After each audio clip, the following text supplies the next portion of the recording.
And during Lent, we remember Jesus' suffering, which preceded his dying on the cross for us. And down through the centuries since Jesus' death and resurrection, Lent has been a time for self-examination. And so those of us who are Catholic in background remember how Ash Wednesday, with the mark of the ashes, signified the sackcloth and ashes in which we examined our lives in preparation for our death with Jesus on Good Friday and then our glorious resurrection on Easter Sunday. And so Good Friday and Easter Sunday will mean the world to you this year if you begin to honestly prepare yourself during this time of Lent. It's not so much a time when you give things up for Lent. That's not the right attitude to Lent. That's just an excuse and just a sop that we invented to offer God for real change in our lives. And we shouldn't, in that sense, give up things for Lent and then go back to it after Lent. We need to see this as a time for rooting out from our lives the things that God has convicted of us as sin. And we need to be real about that, just down to earth and practical. Repeatedly, when all kinds of buildings are put up in large cities, men are amazed at how up through the slightest crack in a piece of concrete slab there will poke a little snowdrop or a little daffodil. Men are constantly amazed at the dearest freshness, deep down things. That's the way the poet Gerard Manley Hopkins told it. There's a dear freshness, deep down things. There's a dear life underneath all the concrete that man can put over the earth. There's a dear life that surges up and pokes its head through if it gets half a chance. And men are constantly amazed at the way little flowers poke their heads up through slabs and slabs of concrete, if there's even the slightest crack. It's as if the earth is full of life and just wants to burst forth if men will let it. It's the same in your life. It's the same in your dear heart this morning.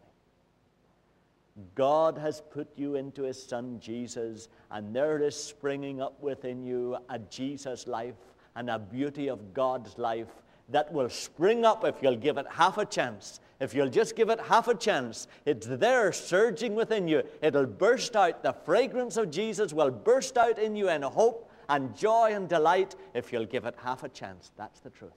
That's what Lent is about. Get the things out of your life that God has shown you are a substitute and an alternative for his life.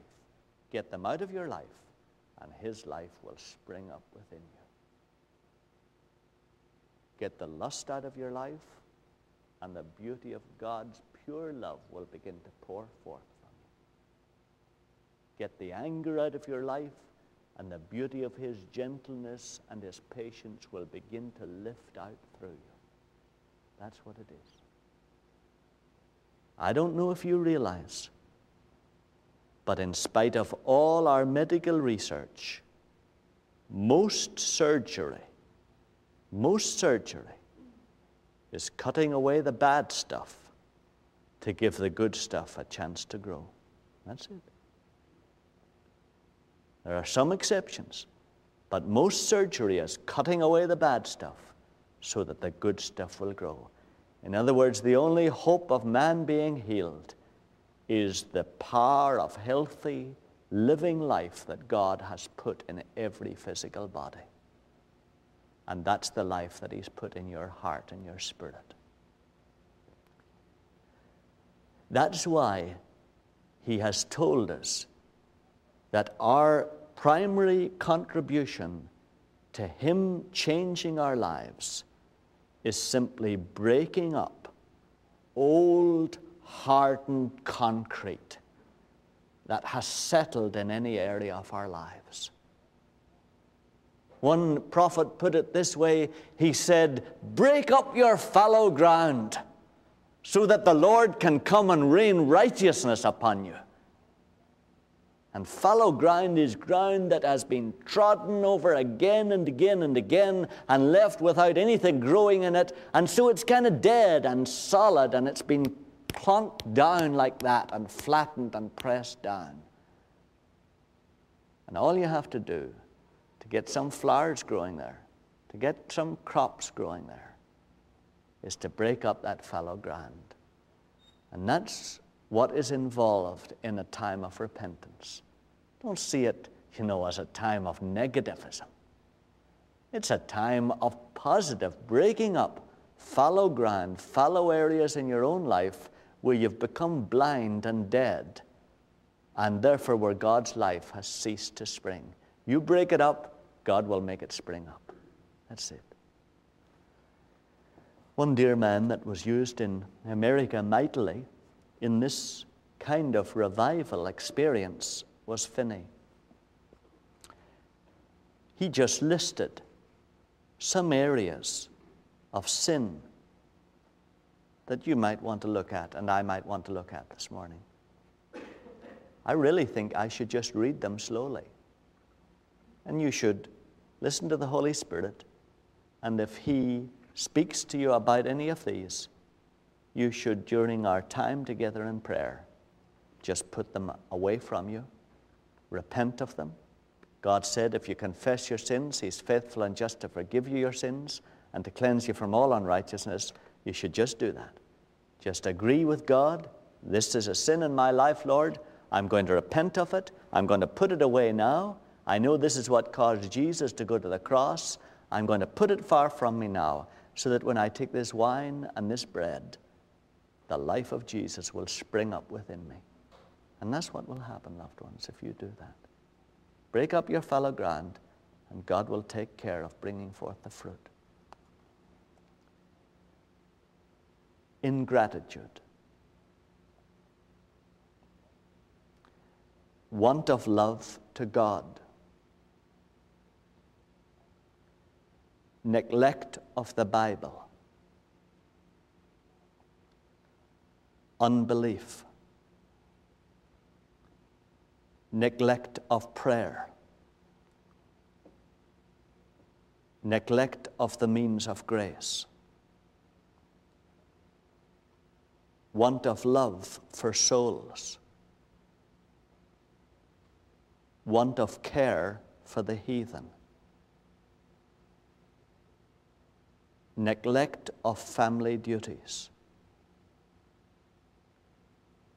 Neglect of social duties. Neglect of watchfulness.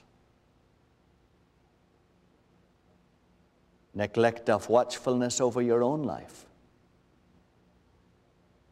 Neglect to watch over your brothers. Neglect of self-denial. Those are sins of omission. God will, through His Spirit, settle your mind on one or two of those. Don't let them all fall on top of you. God will deal with you on one or two. So settle those two now at this moment, and determine to deal with those in the prayer time. Sins of commission. Worldly mindedness. Pride. Envy. Censoriousness. Slander. Levity. Lying. Cheating. Hypocrisy. Robbing God. Bad temper. hindering others from being useful. So I know what I should deal with God about, and if you do now, I believe, loved ones, it's right that we should just go before God, and we should be honest about these sins and confess them to God and repent of them, whatever the cost. And there will spring up in your life a new freshness that is of God. There will. Let us pray.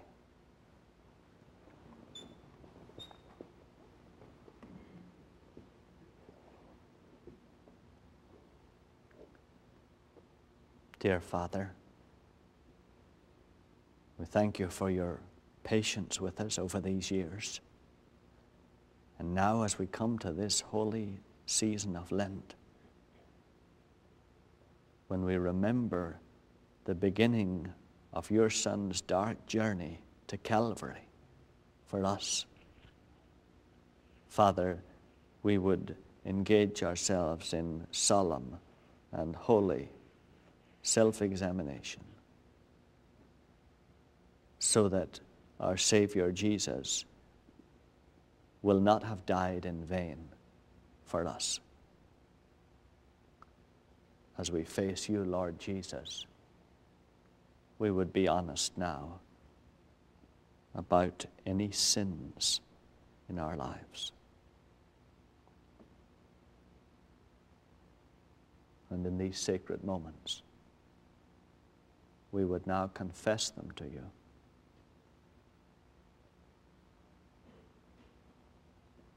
And we would repent of them. And we would ask you to replace them with the fragrant virtue of your Holy Spirit.